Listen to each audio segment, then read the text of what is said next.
Well, good afternoon, everyone. I'd like to introduce you to Kayla Williams.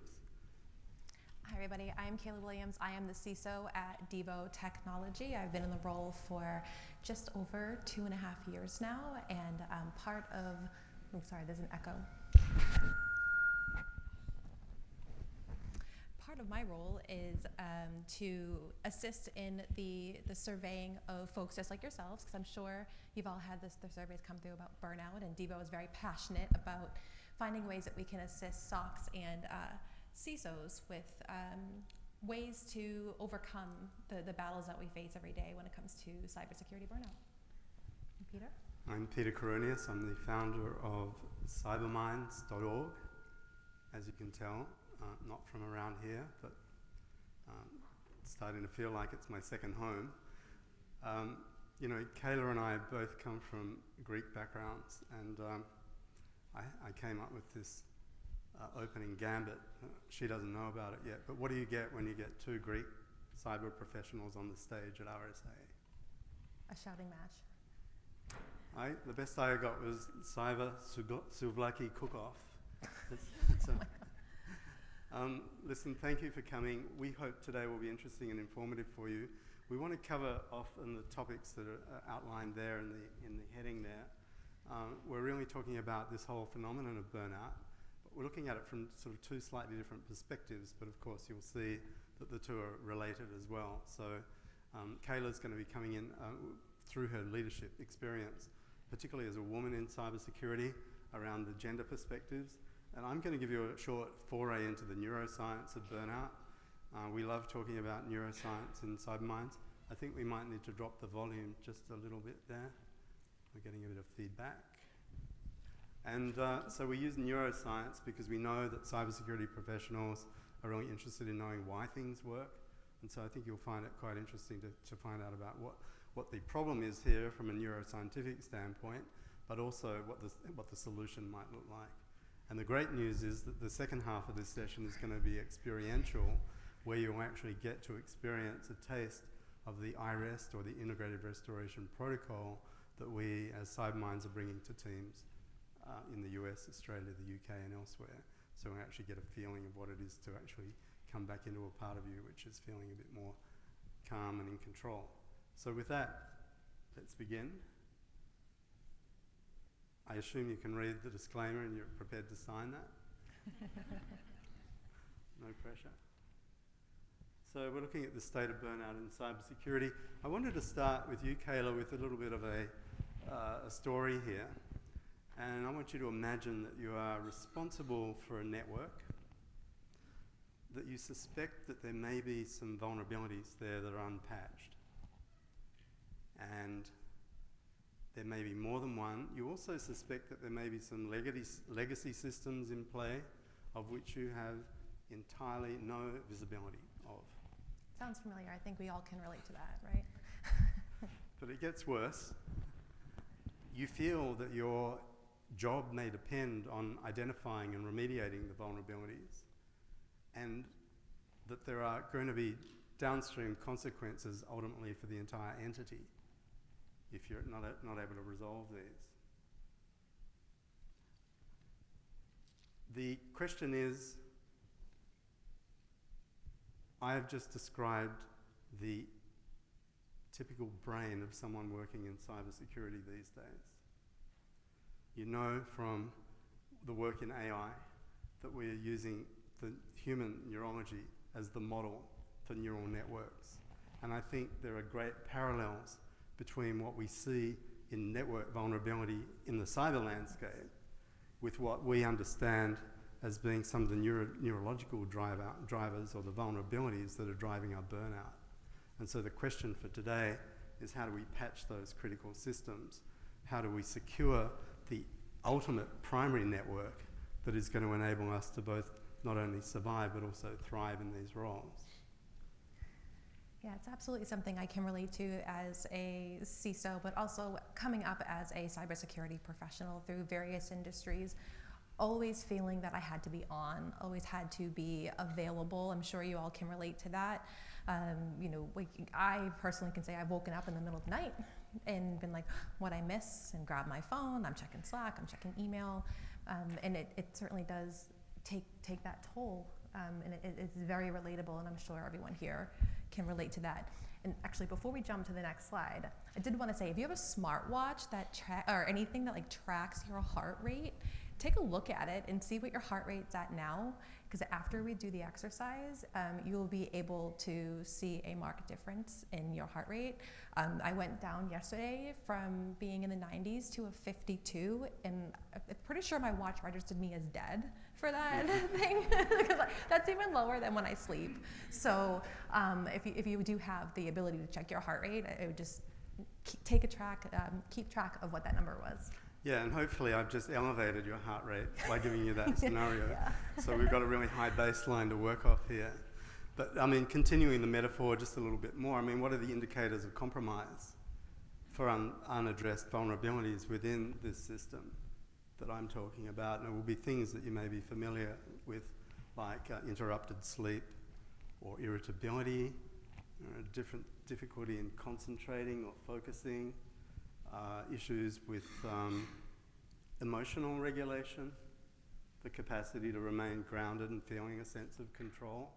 All of these things typify, when we talk to cybersecurity professionals around the world, more and more we're hearing the same stories coming back around the concern that CISOs have, not only for their teams, but often they'll come to us using the team's condition as a pretext for how they get some help for themselves. And so I think this concept of the, let's go and secure the network is a really good way into this topic, because it's something that you'll automatically already understand.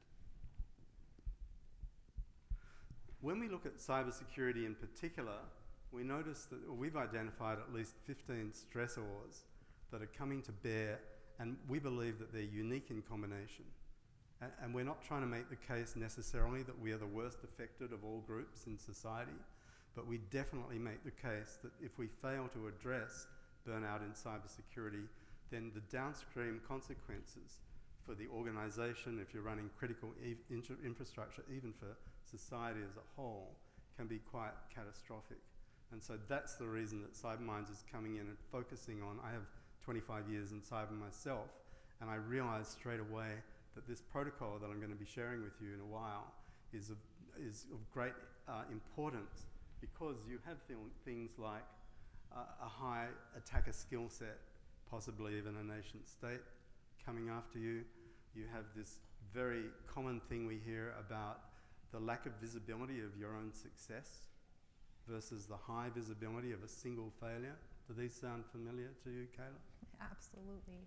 And the top point of understaffing, I don't know how many of you have experienced that in your own security teams with layoffs or budgets being cut, and still having the same number of works. Those risks and threats do not go away just because you've lost your budget or you've lost your staff, and then that puts additional pressure on folks like us. I mean, I'm sure we're all very like-minded here. We all feel a fiduciary responsibility to our organizations, our stakeholders, our employees, our shareholders, if you have them, to make sure that we're not missing anything. But then when you lose a staff member, that responsibility doesn't go away, it shifts to somebody else, and that adds layers to the burnout. Right, and I mean, as you know, we've got a critical skill shortage in cybersecurity anyway. It was 3.5 million worldwide.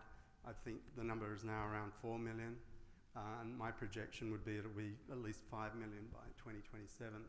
So at the same time as we can't get enough people in, you can understand all the more reason why we need to preserve and keep those people that we already have, because those skills are not easily replicated and grown overnight.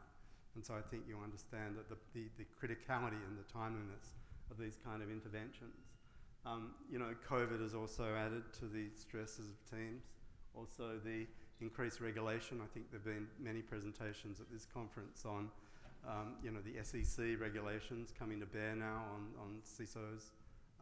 And so all of these factors combine, and you come into a scenario where, whether consciously, but even more importantly, subconsciously, you are carrying these drivers into your work environment and even into your home environment and even into your sleep. And that, in large part, explains why we're seeing the problems that we are. At CyberMinds, we're actually measuring this, and at the end of this presentation, there'll be a QR that you can scan where you can become part of the international baseline study where we are tracking 3 dimensions of burnout. They are the emotional depletion or exhaustion that a lot of people feel. Also this sense of cynicism or depersonalization, where you're feeling disconnected from the mission, starting to question the purpose. Is anything I do going to make any difference? But the most important one for us, I think, the lack of professional efficacy, where you start to question your own ability, your own worthiness in this role. Am I even in the right job? When we measured that, and this study is still ongoing, but we're tracking rates of burnout that are worse in cyber than in frontline healthcare workers. And that metric is the predictor of resignation intent.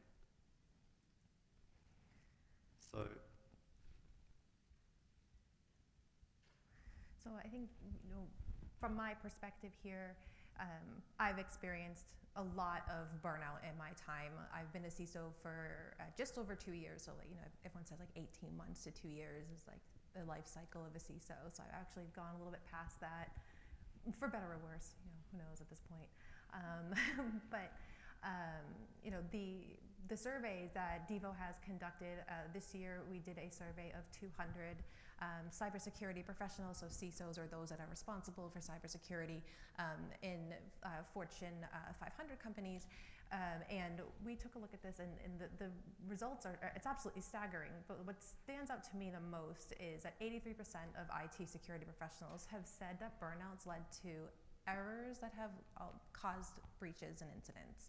And that's because they are exhausted. They are probably focusing on things like alert fatigue, I think, is a really good spot to look at. And they're not maybe focusing on the right risks, and they're tired, and they're missing things. And it is now becoming an expensive problem for companies to have. It's impacting brand, it's impacting customers, it's impacting the bottom line. And then in turn, that leads to security professionals and others in their organizations being let go because of breach. When it does happen, sure, companies can bounce back with that initial knee-jerk reaction. It's okay, CISO out, bring someone in, they're going to restructure, and it just kind of has a cycle of this life cycle of your employees. And the anxiety and the depression as well, and I'll get to that in a second, is something that, I personally, I have no problem talking about it. I'm on Lexapro. I am so anxious in my job. Like, I've been on it for over a year now. Prior to that, I was on Zoloft. And it's just to help make sure that I'm okay, because if I'm not okay, I can't do my job, and I'm also a mom, so I can't do that as well. And that's really where we get into the impact on women. While more research is needed, and CyberMinds has started to look into this, but speaking from my own experience, God bless you, women cybersecurity professionals do report higher levels of burnout. And I have been fortunate enough to be the leader of 2 amazing women in cybersecurity, my SOC director and a director of GRC. And both of them have come to me on numerous times saying that they feel they are obligated to be happy-go-lucky in the office. And they're the ones that, if they're in a meeting, people are looking to them to be, oh, everything's going to be okay, the glass is half full, and here's how we're going to do this, and I'm going to take on the action so you don't have to worry about it, and feeling that if they don't put themselves out there, that some ball somewhere is going to be dropped. And then, one's a parent and one is not, and they both said they go home and they're both exhausted, and they have different obligations to family, to friends. That famous Meredith Brooks songs from the 90s, I'm not going to say it's not an appropriate title for the song, but I'm a friend, I'm a lover, I'm a child, I'm a mother. We're parenting our parents, we're parenting kids and spouses, and not just women, but in general, I think we all are in some capacity facing something outside of our work. But where's that line? There's now a blurred existence between your home life and your work life. So where does it stop? And that is something, I will be the first to admit, and we've discussed it at the lunch yesterday, I don't know where my line is anymore, and it makes me exhausted. So last summer, I went to my boss, I reported to general counsel, and I was like, it was a Thursday, I'm off next week, I'm done. I'm gonna keep yelling at everybody, I need to just take some time, and I did. For the first time in my career, I shut off my Slack notifications, I shut off my email, out of office had been on, didn't respond to anything. I read books, I was outside, I got vitamin D, it was great. the company didn't burn to the ground. Who knew? So stretching myself caught up with me, and it made me realize I needed to do more to take care of myself, take care of my own internal network. And I know that stretching, like I said, stretching myself is making me not a good person. Like I didn't like who I was. I was yelling at my kids. I was yelling at my husband. I was just snappy, and it led to me not liking who I was at the time. Do any of you relate to this? I mean, you know, Yeah. I guess Yeah. part of today, Right? Yeah. this is going to be a bit of a therapy session, right? So Yeah, sorry. I mean, I'm laying on the couch up here. I'm so sorry. we want you to understand that there's nothing intrinsically wrong with you. Yeah. That this is the natural consequence of working in cybersecurity in 2024. Yeah. Is that this is what we're observing is par for the course. It's pretty standard now. And so if you're feeling any of these things, you need to know that you're not alone. And so what we're looking to do now is to work together as a collective so that we can try and turn this ship around. I wanted to then, this is an appropriate point in which to sort of deviate a little bit into the neuroscience, because that tells us quite a bit about what's actually going on in the network that is actually driving this emotional response to life and these feelings of depletion and cynicism and even this sense of, am I even in the right job? So let's take a look. Now, I have, as well as a background in cybersecurity, I've also got a background in neurology and evolutionary biology. In fact, I don't know if I told you this, when I was 10 years old, my uncle was a professor of neuroscience in Perth, Western Australia. He took me into his lab and he showed me human brains in buckets at the age of 10. You can imagine why I'm the way I am. You said it, not me. I've always had this fascination with the brain, and I went on to, I mean, you know, it's the most complex structure in the known universe, and there is still a lot we don't understand about it. But I have to say that over the last 20 years, the advances in neuroscience are now outstripping potentially any other area of scientific research. And that's really important for two reasons. One, it'll help us model better AI, but also it'll help us better understand what's going on inside ourselves, which I think is what we really are here for. Now, on the right-hand side, there's a sort of schematic of the brain, and you can see that there are coloured structures there, blue, green, pink, and red, and then a yellow structure below. These organs together constitute what we call the limbic system. The limbic system is the place where the fight and flight mechanism begins and ends.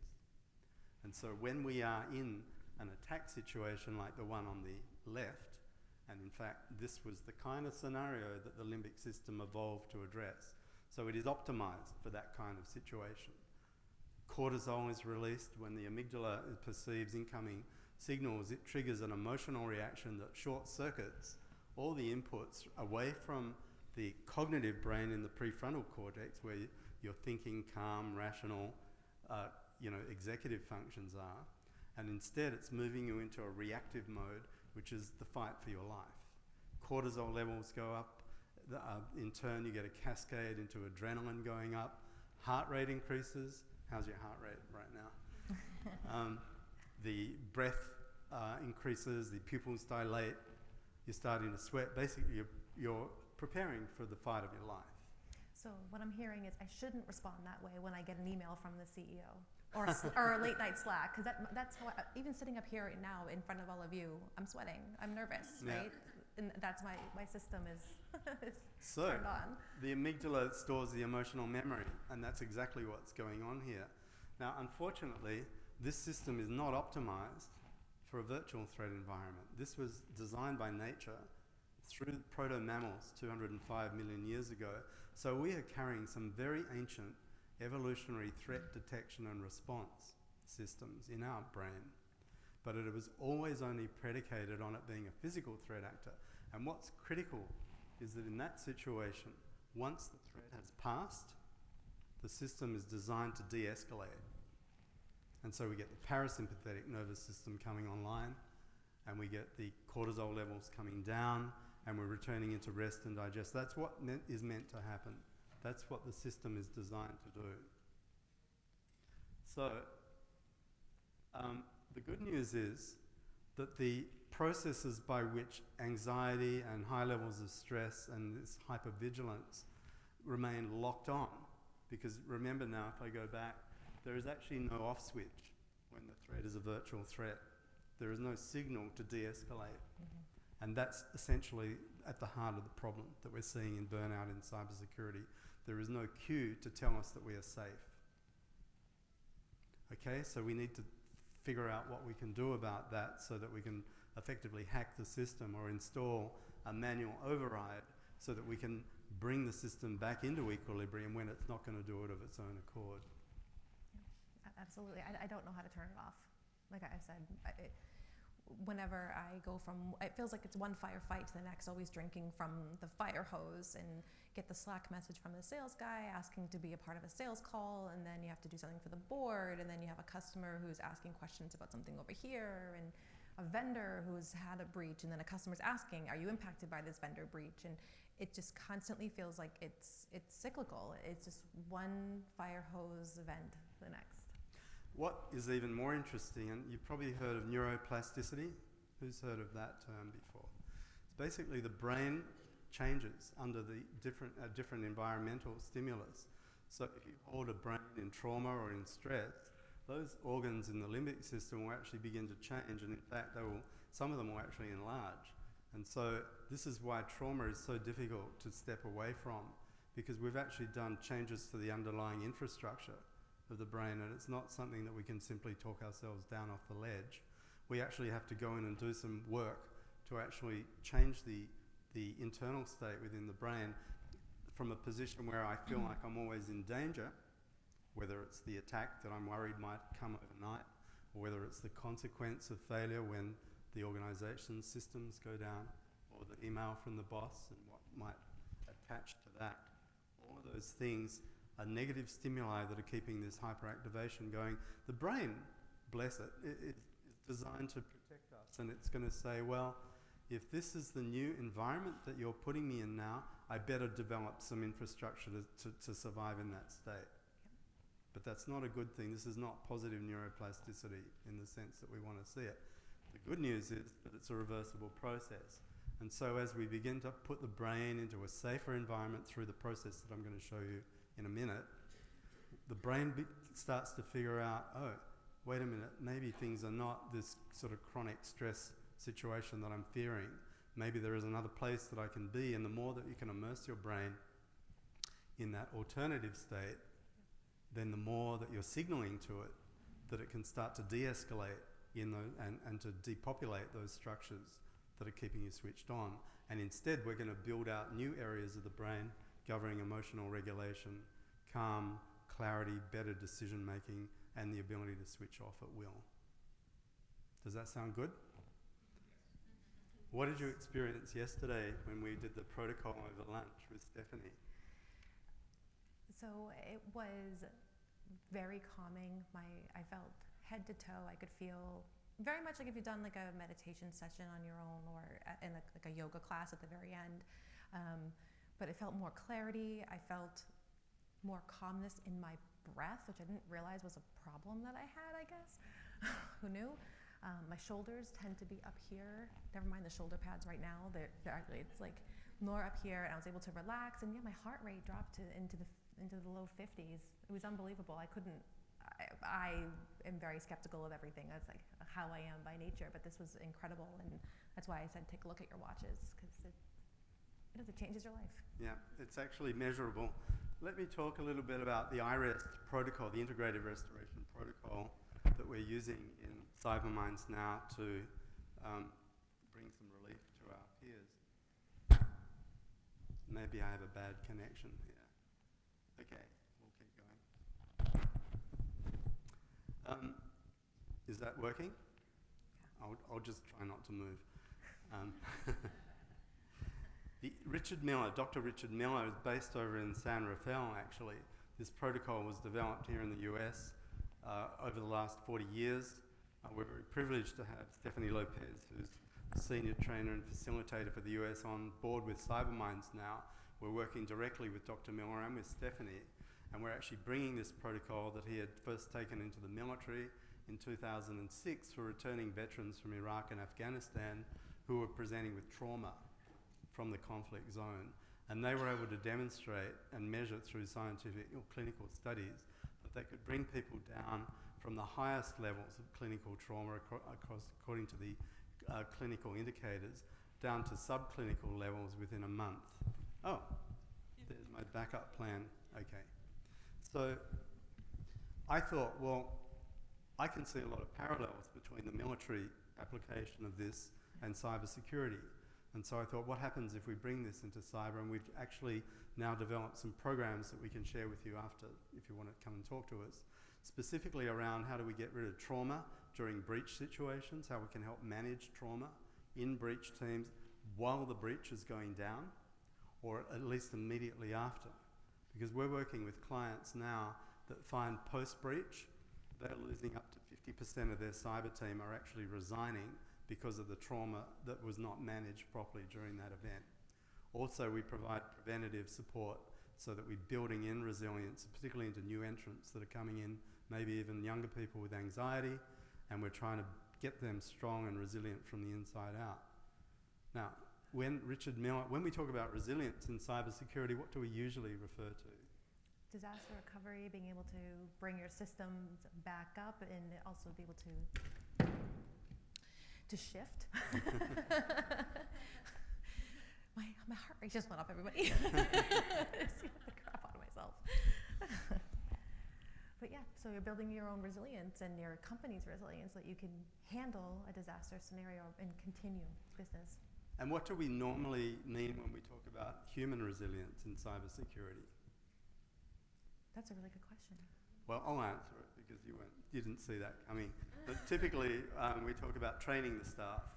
It's the awareness training, it's the behavioural training, right? Yeah, absolutely. And what are we trying to teach them there? Not to make mistakes. Okay, so when we talk about human resilience classically within cybersecurity, that's what we're talking about. But what do you think I'm talking about when I talk about human resilience in cybersecurity? We're talking about the resilience between our ears. We're talking about the intrinsic resilience. And what Richard Miller describes when he talks about resilience is the ability to meet, to appropriately respond to, and to be positively transformed by the challenges that life presents to us. Meet, respond appropriately to, and be positively transformed, even by negative experiences. Yes? Say that again? Yes, that's a quote. Dr. Richard Miller, the developer of the IREST protocol. So,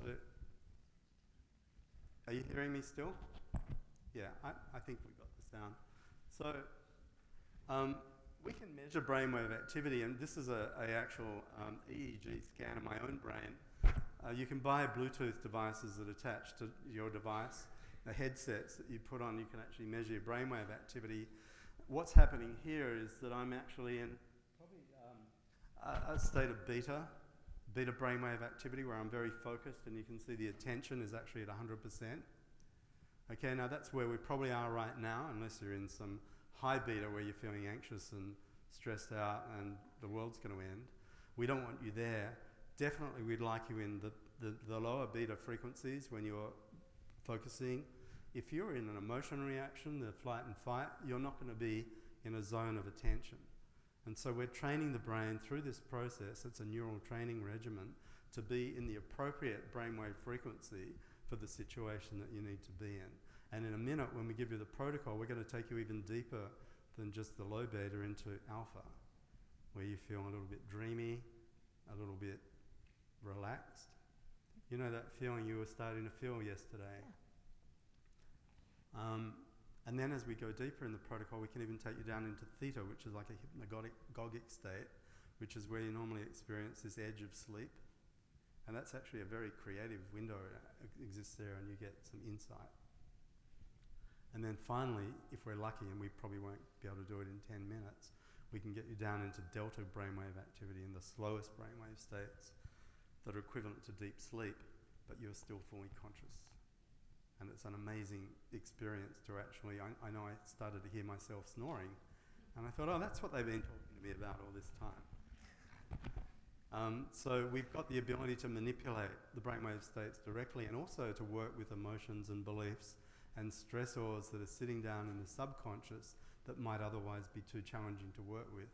And this way we're able to work directly, maybe listen into whatever messages they may have for us, things that we may need to change in our life, things that we would not normally be seeing or having access to. But now the protocol gives us the ability to do the internal work, so that when you've resolved at that level, you can go into a breach situation and not be completely destroyed by it. So that's essentially, in a nutshell, what's happening. I think we're at the point where we could actually do a bit of practice. So are you ready, Kayla? I'm as ready as I'm going to be. So check your watches, everybody, and we're going to have you participate with us in this. It's a really fun activity. I will not fall off my chair.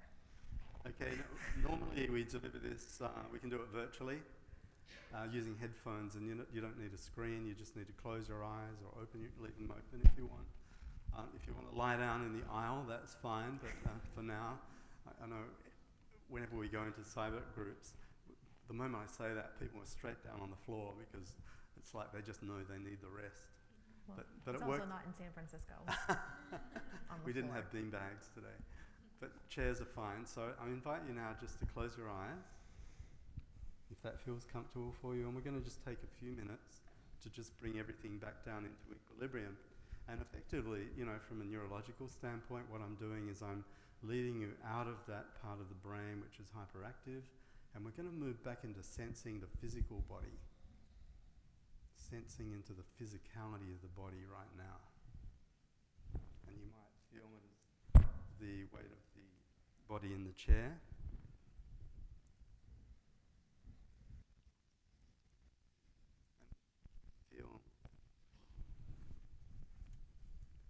Any points of contact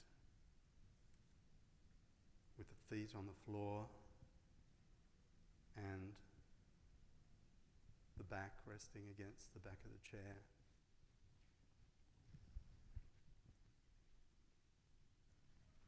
Maybe just checking into any sounds in the room that you can hear. And this is a process of passive observation, so we're just welcoming in what's already there. We're not overthinking it, we're just allowing the senses to just gently unfold and to receive. Maybe sensing through the closed eyelids any sensations of light or shadow.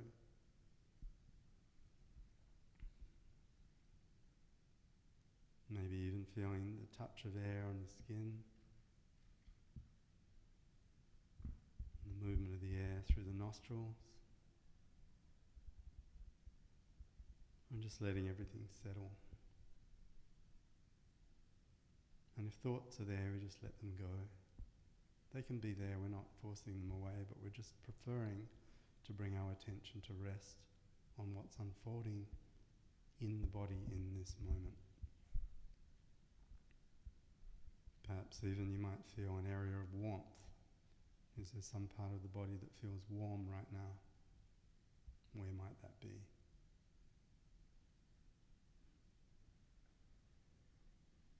And is there somewhere that feels cool?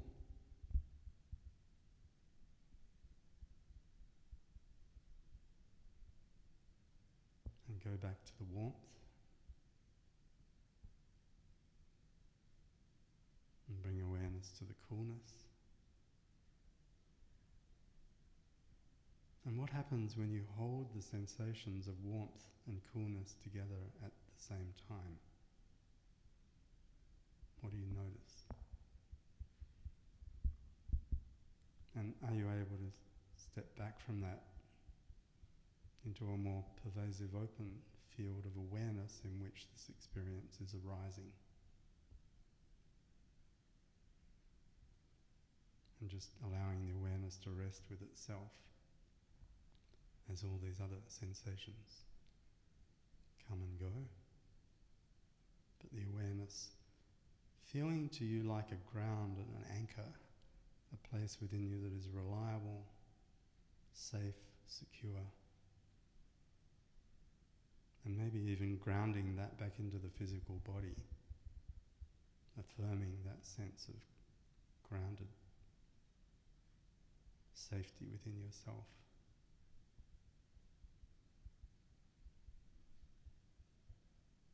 And then as you bring awareness now to the breathing,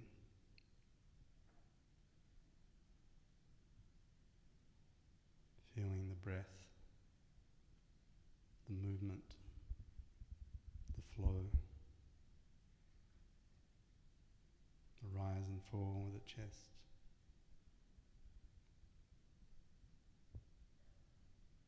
Feeling the breath moving through the nostrils. Nothing here to fix or change.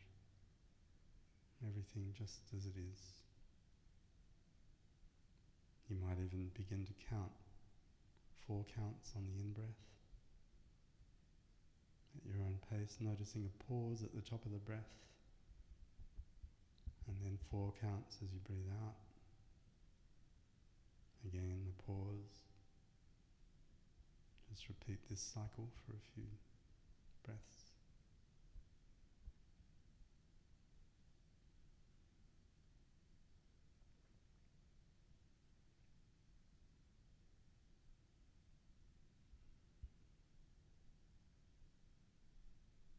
And then again, feeling back into this other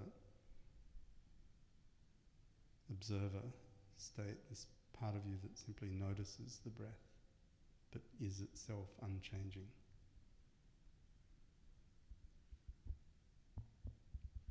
And how does it feel to step back and to rest in that stillness, that sense of psychological safety?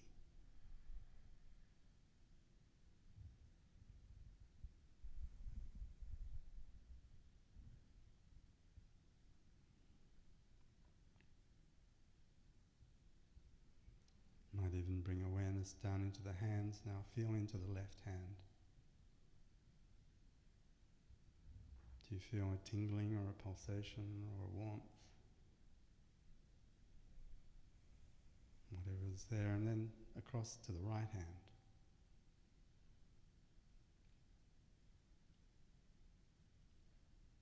And then again, as we did before, feeling into both hands at the same time. Feeling both opposites.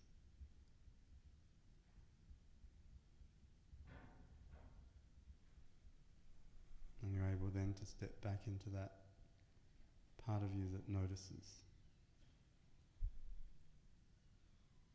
Separate.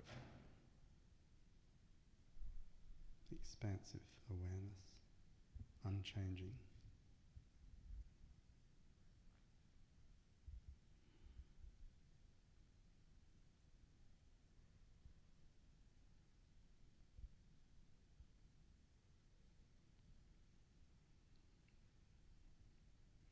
Are you able to notice any feelings of joy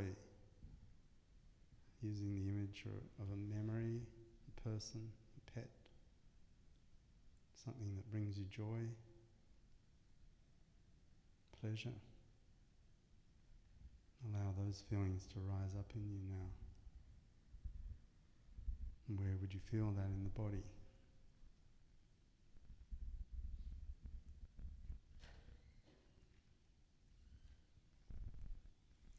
Allowing that sensation of joy to wash through you, every cell and atom. And then stepping back again into the awareness that perceives even joy as arising within itself.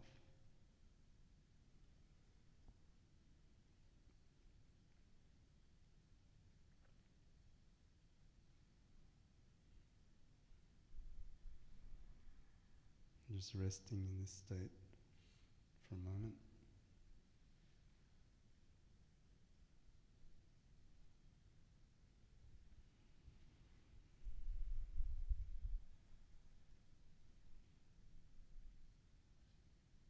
And then imagining how it might be to return to this state regularly. Maybe even seeding this deeper state of being with just an intention to return into this innate sense of internal, ever-present resilience.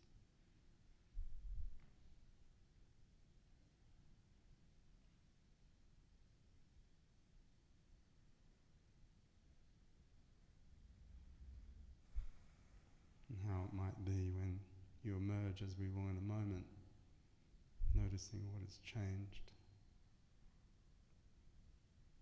Whether you're able to step back, realign with this deeper sense of already okayness. And we repeat, as we do, we strengthen the pathways, even the neurological pathways that map back to this state, so that it becomes more reliable, more available, any time, day or night. Whenever we need to feel calm, secure and at ease.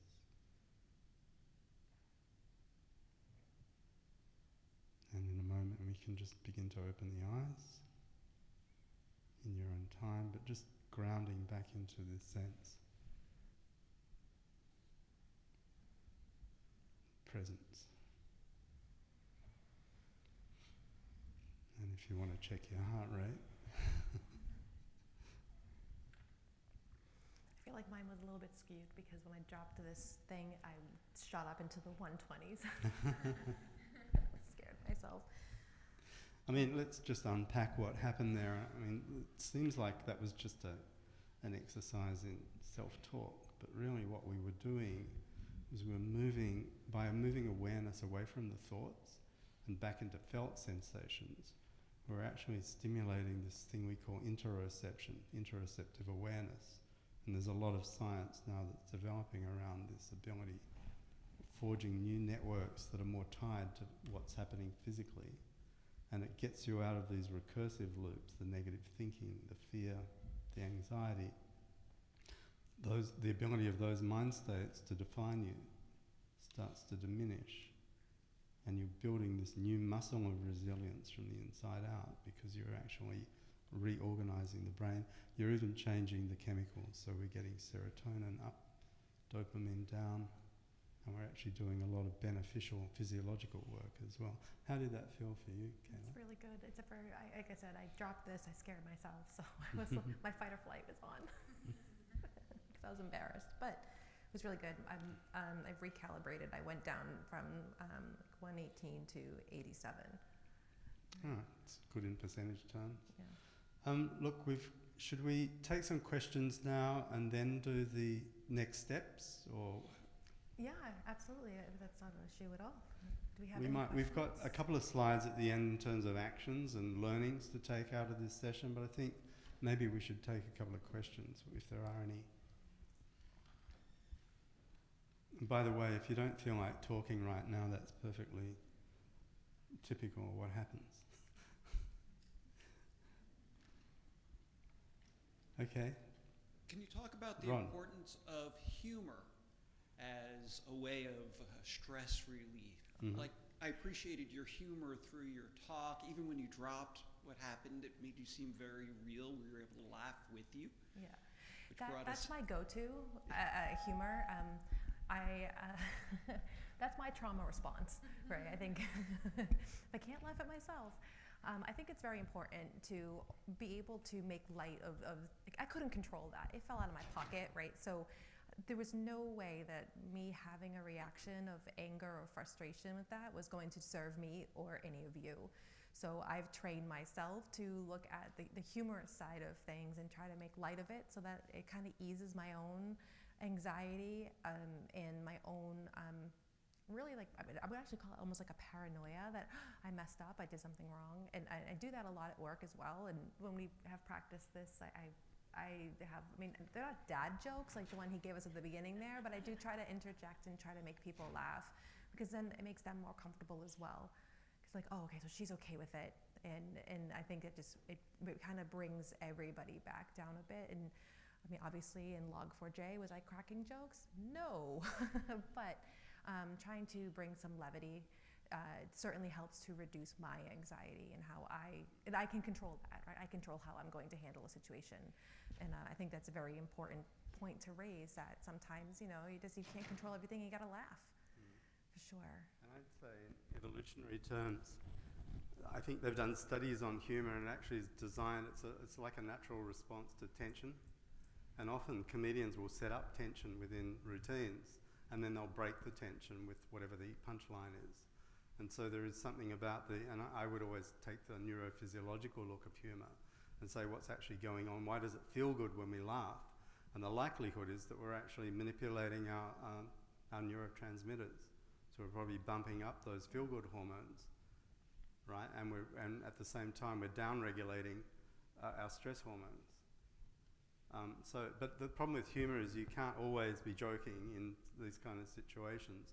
Why I took you into the joy layer then was because we're actually hacking the oxytocin release mechanism, the feel-good thing that creates empathy. The more that you can feel joy in yourself, you actually create a ripple effect in teams. And one of the first things we see, not that we go in cracking jokes, but we're actually getting individuals to ground back into that sense of okayness, right? And then that sense of joy that flows from that when you can locate it.